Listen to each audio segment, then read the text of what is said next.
He was not completely unconscious, however. All the time he was ill, he was in a feverish state, sometimes delirious, sometimes half-conscious. He remembered a great deal afterwards. Sometimes it seemed as though there were a number of people round him. They wanted to take him away somewhere. There was a great deal of squabbling and discussing about him. Then he would be alone in the room. They had all gone away afraid of him, and only now and then opened the door a crack to look at him. They threatened him, plotted something together, laughed, and mocked at him. He remembered Nastasia often at his bedside. He distinguished another person, too, whom he seemed to know very well, though he could not remember who he was, and this fretted him, even made him cry. Sometimes he fancied he had been lying there a month, at other times it all seemed part of the same day. But of that he had no recollection, and yet every minute he felt that he had forgotten something he ought to remember. He worried and tormented himself trying to remember, moaned, flew into a rage, or sank into awful, intolerable terror.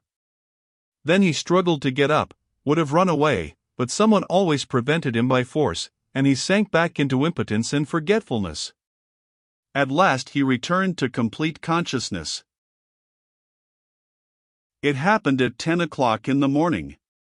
On fine days the sun shone into the room at that hour, throwing a streak of light on the right wall in the corner near the door.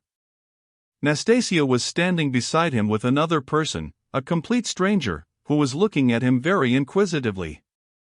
He was a young man with a beard, wearing a full, short-waisted coat, and looked like a messenger. The landlady was peeping in at the half-open door. Raskolnikov sat up. "Who is this, Nastasia?" he asked, pointing to the young man. "I say, he's himself again," she said. "He is himself," echoed the man. Concluding that he had returned to his senses, the landlady closed the door and disappeared. She was always shy and dreaded conversations or discussions. She was a woman of 40, not at all bad-looking, fat and buxom, with black eyes and eyebrows, good-natured from fatness and laziness, and absurdly bashful. "Who are you?" he went on, addressing the man. But at that moment the door was flung open, and, stooping a little, as he was so tall, Razumihin came in. "What a cabin it is!" he cried. "I am always knocking my head. You call this a lodging? So you are conscious of brother? I've just heard the news from Pashenka." "He has just come to," said Nastasia. "Just come to," echoed the man again, with a smile. "And who are you?" Razumihin asked, suddenly addressing him. "My name is Razumihin, at your service, not Razumihin, as I am always called, but Razumihin, a student and gentleman, and he is my friend." "And who are you?" "I am the messenger from our office, from the merchant Shelepiv, and I've come on business." "Please sit down."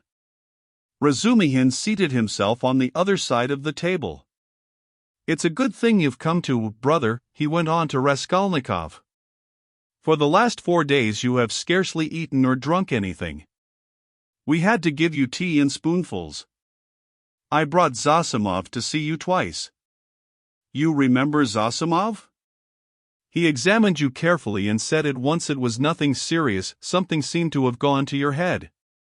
Some nervous nonsense, the result of bad feeding. He says you have not had enough beer and radish, but it's nothing much, it will pass and you will be all right. Zosimov is a first-rate fellow. He is making quite a name. Come, I won't keep you," he said, addressing the man again. "Will you explain what you want? You must know, Rodia, this is the second time they have sent from the office, but it was another man last time, and I talked to him." "Who was it came before?" "That was the day before yesterday, I venture to say, if you please, sir." "That was Alexei Semyonovitch, he is in our office, too." "He was more intelligent than you, don't you think so?" "Yes, indeed, sir, he is of more weight than I am." "Quite so, go on." At your mamma's request, through Afanasy Ivanovich Varashin, of whom I presume you have heard more than once, a remittance is sent to you from our office," the man began, addressing Raskolnikov. "If you are in an intelligible condition, I've 35 rubles to remit to you, as Semyon Semyonovitch has received from Afanasy Ivanovitch at your mamma's request instructions to that effect, as on previous occasions." "Do you know him, sir?" "Yes, I remember." Varashin, Raskolnikov said dreamily. "You hear, he knows Varashin," cried Razumihin. "He is in an intelligible condition. And I see you are an intelligent man too. Well, it's always pleasant to hear words of wisdom." "That's the gentleman, Varashin, Afanasy Ivanovitch. And at the request of your mamma, who has sent you a remittance once before in the same manner through him, he did not refuse this time also, and sent instructions to Semyon Semyonovitch some days since to hand you 35 rubles in the hope of better to come." "That hoping for better to come is the best thing you've said, though your mamma is not bad either. Come then, what do you say? Is he fully conscious, eh?" "That's all right. If only he can sign this little paper. He can scrawl his name. Have you got the book?" "Yes, here's the book." "Give it to me. Here, Rodia, sit up. I'll hold you. Take the pen and scribble Raskolnikov for him. For just now, brother, money is sweeter to us than treacle." "I don't want it," said Raskolnikov, pushing away the pen. "Not want it? I won't sign it." "How the devil can you do without signing it?" "I don't want the money." "Don't want the money. Come, brother, that's nonsense, I bear witness." "Don't trouble, please, it's only that he is on his travels again. But that's pretty common with him at all times though. You are a man of judgment and we will take him in hand, that is, more simply, take his hand and he will sign it. Here." "But I can come another time." "No, no. Why should we trouble you? You are a man of judgment. Now, Rodia, don't keep your visitor, you see he is waiting," and he made ready to hold Raskolnikov's hand in earnest. "Stop, I'll do it alone," said the latter, taking the pen and signing his name. The messenger took out the money and went away. "Bravo! And now, brother, are you hungry?" "Yes," answered Raskolnikov. "Is there any soup?" "Some of yesterday's," answered Nastasia, who was still standing there. "With potatoes and rice in it?" "Yes." "I know it by heart. Bring soup and give us some tea." "Very well." Raskolnikov looked at all this with profound astonishment and a dull, unreasoning terror. He made up his mind to keep quiet and see what would happen. "I believe I am not wandering. I believe it's reality," he thought. In a couple of minutes Nastasia returned with the soup, and announced that the tea would be ready directly. With the soup she brought 2 spoons, 2 plates, salt, pepper, mustard for the beef, and so on. The table was set as it had not been for a long time. The cloth was clean. "It would not be amiss, Nastasia, if Praskovia Pavlovna were to send us up a couple of bottles of beer. We could empty them." "Well, you are a cool hand," muttered Nastasia, and she departed to carry out his orders. Raskolnikov still gazed wildly with strained attention. Meanwhile Razumihin sat down on the sofa beside him, as clumsily as a bear put his left arm round Raskolnikov's head, although he was able to sit up, and with his right hand gave him a spoonful of soup, blowing on it that it might not burn him. But the soup was only just warm. Raskolnikov swallowed one spoonful greedily, then a second, then a third. But after giving him a few more spoonfuls of soup, Razumihin suddenly stopped, and said that he must ask Zosimov whether he ought to have more. Nastasia came in with 2 bottles of beer. "And will you have tea?" "Yes." "Cut along, Nastasia, and bring some tea, for tea we may venture on without the faculty. But here is the beer." He moved back to his chair, pulled the soup and meat in front of him, and began eating as though he had not touched food for 3 days. "I must tell you, Rodya, I dine like this here every day now," he mumbled with his mouth full of beef, "and it's all Pashenka, your dear little landlady, who sees to that. She loves to do anything for me. I don't ask for it, but, of course, I don't object. And here's Nastasia with the tea. She is a quick girl.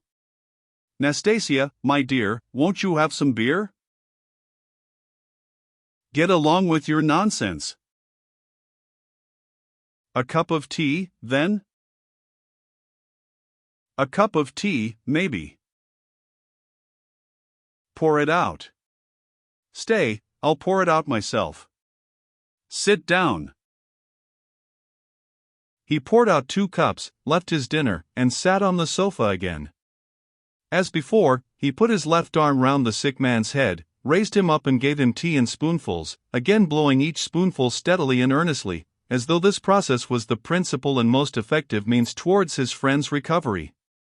Raskolnikov said nothing and made no resistance, though he felt quite strong enough to sit up on the sofa without support and could not merely have held a cup or a spoon, but even perhaps could have walked about.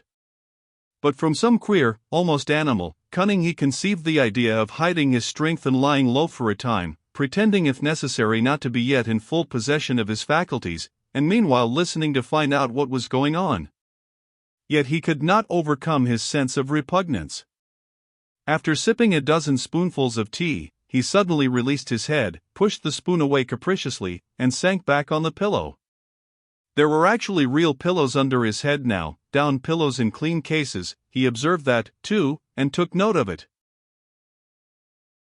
"Pashenka must give us some raspberry jam today to make him some raspberry tea," said Razumihin, going back to his chair and attacking his soup and beer again.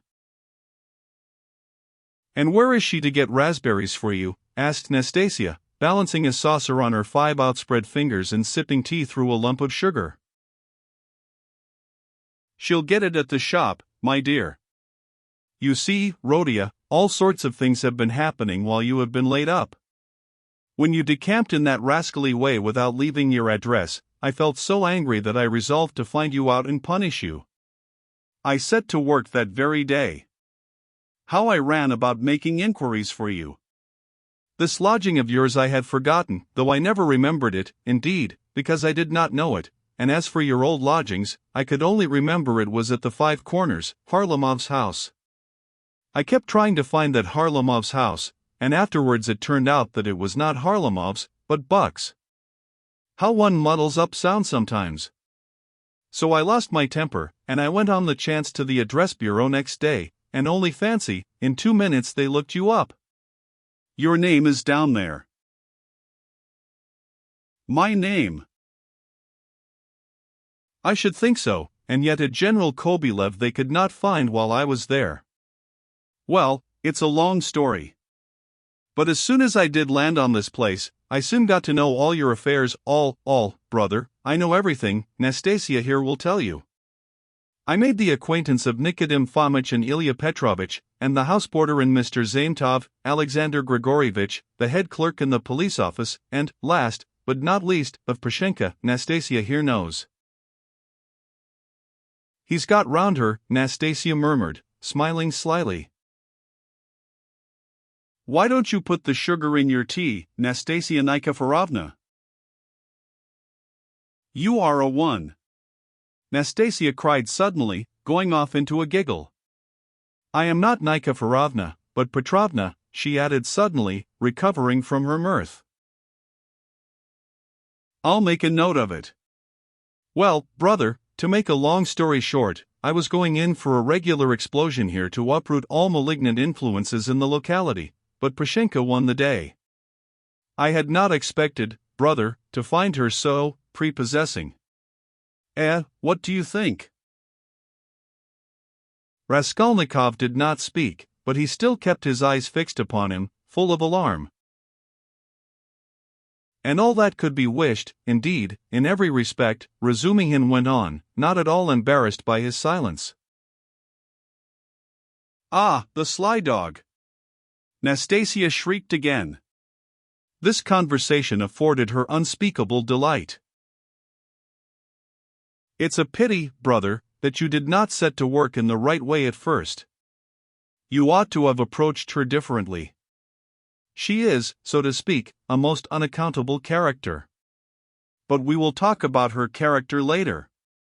How could you let things come to such a pass that she gave up sending you your dinner? And that IOU? You must have been mad to sign an IOU. And that promise of marriage when her daughter, Natalia Yegorovna, was alive? I know all about it. But I see that's a delicate matter and I am an ass, forgive me. But, talking of foolishness, do you know Praskovia Pavlovna is not nearly so foolish as you would think at first sight? No, mumbled Raskolnikov, looking away, but feeling that it was better to keep up the conversation. She isn't, is she? Cried Razumihin, delighted to get an answer out of him. But she is not very clever either, eh? She is essentially an unaccountable character. I am sometimes quite at a loss, I assure you. She must be 40, she says she is 36, and of course she has every right to say so. But I swear I judge her intellectually, simply from the metaphysical point of view. There is a sort of symbolism sprung up between us, a sort of algebra or what not. I don't understand it. Well, that's all nonsense. Only, seeing that you are not a student now and have lost your lessons and your clothes, and that through the young lady's death she has no need to treat you as a relation, she suddenly took fright, and as you hid in your den and dropped all your old relations with her, she planned to get rid of you. And she's been cherishing that design a long time, but was sorry to lose the IOU, for you assured her yourself that your mother would pay. It was base of me to say that. My mother herself is almost a beggar, and I told a lie to keep my lodging and be fed, Raskolnikov said loudly and distinctly. Yes, you did very sensibly. But the worst of it is that at that point Mr. Chebarov turns up, a businessman. Pashenka would never have thought of doing anything on her own account, she is too retiring, but the businessman is by no means retiring, and first thing he puts the question, is there any hope of realizing the IOU?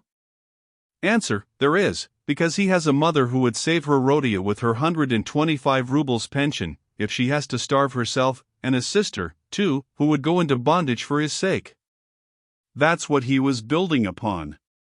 Why do you start? I know all the ins and outs of your affairs now, my dear boy. It's not for nothing that you were so open with Pashenka when you were her prospective son-in-law, and I say all this as a friend. But I tell you what it is, an honest and sensitive man is open, and a businessman listens and goes on eating you up. Well, then she gave the IOU by way of payment to this Chebarov, and without hesitation he made a formal demand for payment. When I heard of all this I wanted to blow him up, too, to clear my conscience, but by that time harmony reigned between me and Pashenka, and I insisted on stopping the whole affair, engaging that you would pay. I went security for you, brother. Do you understand? We called Chebarov, flung him 10 rubles and got the IOU back from him, and here I have the honor of presenting it to you. She trusts your word now. Here, take it, you see I have torn it. Razumihin put the note on the table. Raskolnikov looked at him and turned to the wall without uttering a word. Even Razumihin felt a twinge. I see, brother, he said a moment later, that I have been playing the fool again. I thought I should amuse you with my chatter, and I believe I have only made you cross. Was it you I did not recognize when I was delirious? Raskolnikov asked, after a moment's pause without turning his head. Yes, and you flew into a rage about it, especially when I brought Zaintov one day. Zaintov? The head clerk? What for? Raskolnikov turned round quickly and fixed his eyes on Razumihin. What's the matter with you? What are you upset about? He wanted to make your acquaintance because I talked to him a lot about you. How could I have found out so much except from him? He is a capital fellow, brother, first-rate, in his own way, of course. Now we are friends, see each other almost every day. I have moved into this part, you know. I have only just moved. I've been with him to Louise Ivanovna once or twice. Do you remember Louise Ivanovna? Did I say anything in delirium? I should think so. You were beside yourself. What did I rave about? What next? What did you rave about? What people do rave about? Well, brother, now I must not lose time. To work. He got up from the table and took up his cap. What did I rave about? How he keeps on. Are you afraid of having let out some secret? Don't worry yourself, you said nothing about a countess. But you said a lot about a bulldog, and about earrings and chains, and about Krestovsky Island, and some porter, and Nikodim Fomitch and Ilya Petrovitch, the assistant superintendent. And another thing that was of special interest to you was your own sock. You whined, give me my sock. Zaintov hunted all about your room for your socks, and with his own scented, ring-bedecked fingers he gave you the rag. And only then were you comforted, and for the next 24 hours you held the wretched thing in your hand. We could not get it from you. It is most likely somewhere under your quilt at this moment. And then you asked so piteously for fringe for your trousers. We tried to find out what sort of fringe, but we could not make it out. Now to business. Here are 35 rubles, I take 10 of them, and shall give you an account of them in an hour or two. I will let Zosimov know at the same time, though he ought to have been here long ago, for it is nearly 12. And you, Nastasia, look in pretty often while I am away, to see whether he wants a drink or anything else. And I will tell Pashenka what is wanted myself. Goodbye. He calls her Pashenka. Ah, he's a deep one, said Nastasia as he went out. Then she opened the door and stood listening, but could not resist running downstairs after him. She was very eager to hear what he would say to the landlady. She was evidently quite fascinated by Razumihin. No sooner had she left the room than the sick man flung off the bedclothes and leapt out of bed like a madman. With burning, twitching impatience he had waited for them to be gone so that he might set to work. But to what work? Now, as though to spite him, it eluded him. Good God, only tell me one thing, do they know of it yet or not? What if they know it and are only pretending, mocking me while I am laid up, and then they will come in and tell me that it's been discovered long ago and that they have only. What am I to do now? That's what I've forgotten, as though on purpose, forgotten it all at once, I remembered a minute ago. He stood in the middle of the room and gazed in miserable bewilderment about him. He walked to the door, opened it, listened, but that was not what he wanted. Suddenly, as though recalling something, he rushed to the corner where there was a hole under the paper, began examining it, put his hand into the hole, fumbled, but that was not it. He went to the stove, opened it and began rummaging in the ashes. The frayed edges of his trousers and the rags cut off his pocket were lying there just as he had thrown them. No one had looked, then. Then he remembered the sock about which Razumihin had just been telling him. Yes, there it lay on the sofa under the quilt, but it was so covered with dust and grime that Zaintov could not have seen anything on it. Bah, Zaintov. The police office. And why am I sent for to the police office? Where's the notice? Bah! I am mixing it up, that was then. I looked at my sock then, too, but now I have been ill. But what did Zaintov come for? Why did Razumihin bring him? He muttered, helplessly sitting on the sofa again. What does it mean? Am I still in delirium, or is it real? I believe it is real. Ah, I remember, I must escape. Make haste to escape. Yes, I must escape. Yes, but where? And where are my clothes? I've no boots. They've taken them away. They've hidden them. I understand. Ah, here is my coat, they passed that over. And here is money on the table, thank God. And here's the IOU. I'll take the money and go and take another lodging. They won't find me. Yes, but the address bureau? They'll find me, Razumihin will find me. Better escape altogether, far away, to America, and let them do their worst. And take the IOU, it would be of use there. What else shall I take? They think I am ill. They don't know that I can walk, ha ha ha. I could see by their eyes that they know all about it.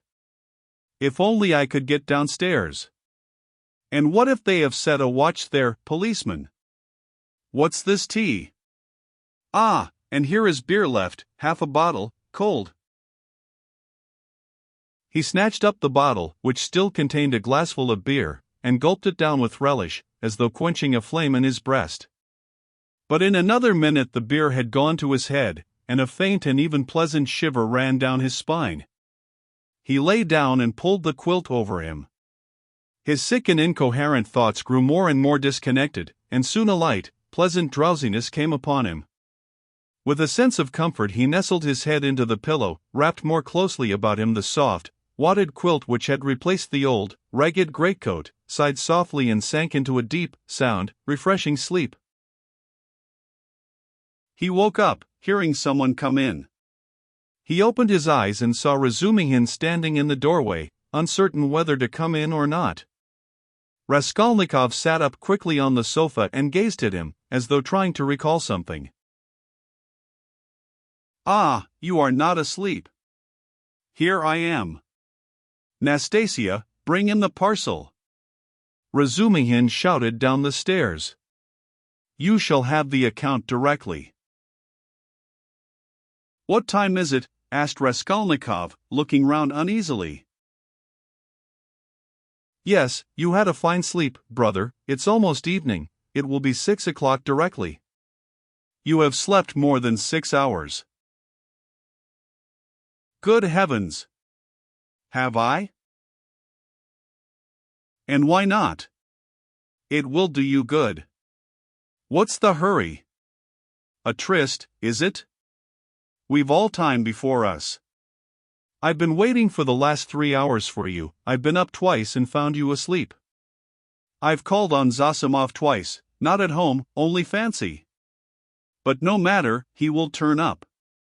And I've been out on my own business, too. You know I've been moving today, moving with my uncle. I have an uncle living with me now. But that's no matter, to business. Give me the parcel, Nastasia. We will open it directly. And how do you feel now, brother? I am quite well, I am not ill. Razumihin, have you been here long? I tell you I've been waiting for the last 3 hours. No, before. How do you mean?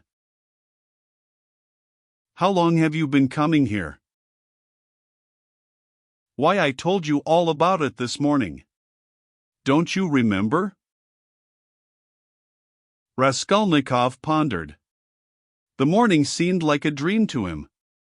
He could not remember alone, and looked inquiringly at Razumihin. Said the latter, he has forgotten. I fancied then that you were not quite yourself. Now you are better for your sleep. You really look much better. First rate. Well, to business. Look here, my dear boy. He began untying the bundle, which evidently interested him. Believe me, brother, this is something specially near my heart. For we must make a man of you. Let's begin from the top. Do you see this cap? He said, taking out of the bundle a fairly good though cheap and ordinary cap. Let me try it on. Presently, afterwards, said Raskolnikov, waving it off pettishly. Come, Rodya, my boy, don't oppose it, afterwards will be too late, and I shan't sleep all night, for I bought it by guess, without measure. Just right, he cried triumphantly, fitting it on, just your size. A proper head covering is the first thing in dress and a recommendation in its own way. Tolstoyevsky, a friend of mine, is always obliged to take off his pudding basin when he goes into any public place where other people wear their hats or caps. People think he does it from slavish politeness, but it's simply because he is ashamed of his bird's nest. He is such a boastful fellow. Look, Nastasia, here are two specimens of headgear. This Palmerston he took from the corner Raskolnikov's old, battered hat, which for some unknown reason, he called a Palmerston, or this jewel. Guess the price, Rodya. What do you suppose I paid for it, Nastasia? He said, turning to her, seeing that Raskolnikov did not speak. 20 kopecks, no more, I dare say, answered Nastasia. 20 kopecks, silly, he cried, offended. Why, nowadays you would cost more than that, 80 kopecks. And that only because it has been worn. And it's bought on condition that when it's worn out, they will give you another next year. Yes, on my word. Well, now let us pass to the United States of America, as they called them at school. I assure you I am proud of these breeches, and he exhibited to Raskolnikov a pair of light, summer trousers of grey woolen material. No holes, no spots, and quite respectable, although a little worn, and a waistcoat to match, quite in the fashion. And its being worn really is an improvement, it's softer, smoother. You see, Rodya, to my thinking, the great thing for getting on in the world is always to keep to the seasons. If you don't insist on having asparagus in January, you keep your money in your purse, and it's the same with this purchase. It's summer now, so I've been buying summer things. Warmer materials will be wanted for autumn, so you will have to throw these away in any case, especially as they will be done for by then from their own lack of coherence if not your higher standard of luxury. Come, price them. What do you say? 2 rubles 25 kopecks. And remember the condition, if you wear these out, you will have another suit for nothing. They only do business on that system at Fedyaev's. If you've bought a thing once, you are satisfied for life, for you will never go there again of your own free will. Now for the boots. What do you say? You see that they are a bit worn, but they'll last a couple of months, for it's foreign work and foreign leather. The secretary of the English embassy sold them last week. He had only worn them 6 days, but he was very short of cash. Price 1.5 rubles. A bargain? But perhaps they won't fit, observed Nastasia. Not fit? Just look, and he pulled out of his pocket Raskolnikov's old, broken boot, stiffly coated with dry mud. I did not go empty-handed. They took the size from this monster. We all did our best. And as to your linen, your landlady has seen to that. Here, to begin with, are 3 shirts, hempen but with a fashionable front. Well now then, 80 kopecks the cap, 2 rubles 25 kopecks the suit, together 3 rubles 5 kopecks, 1.5 rubles for the boots. 4, you see, they are very good, and that makes 4 rubles 55 kopecks, 5 rubles for the underclothes. They were bought in the lot, which makes exactly 9 rubles 55 kopecks. 45 kopecks change in coppers. Will you take it? And so, Rodya, you are set up with a complete new rig-out, for your overcoat will serve, and even has a style of its own. That comes from getting one's clothes from Sharmer's. As for your socks and other things, I leave them to you. We've 25 rubles left. And as for Pashenka and paying for your lodging, don't you worry. I tell you she'll trust you for anything. And now, brother, let me change your linen, for I dare say you will throw off your illness with your shirt. Let me be. I don't want to. Raskolnikov waved him off. He had listened with disgust to Razumihin's efforts to be playful about his purchases. Come, brother, don't tell me I've been trudging around for nothing, Razumihin insisted. Nastasia, don't be bashful, but help me, that's it, and in spite of Raskolnikov's resistance he changed his linen. The latter sank back on the pillows and for a minute or two said nothing. It will be long before I get rid of them, he thought. What money was all that bought with? He asked at last, gazing at the wall. Money? Why, your own, what the messenger brought from Vareshin, your mother sent it. Have you forgotten that, too? I remember now, said Raskolnikov after a long, sullen silence. Razumihin looked at him, frowning and uneasy. The door opened and a tall, stout man whose appearance seemed familiar to Raskolnikov came in.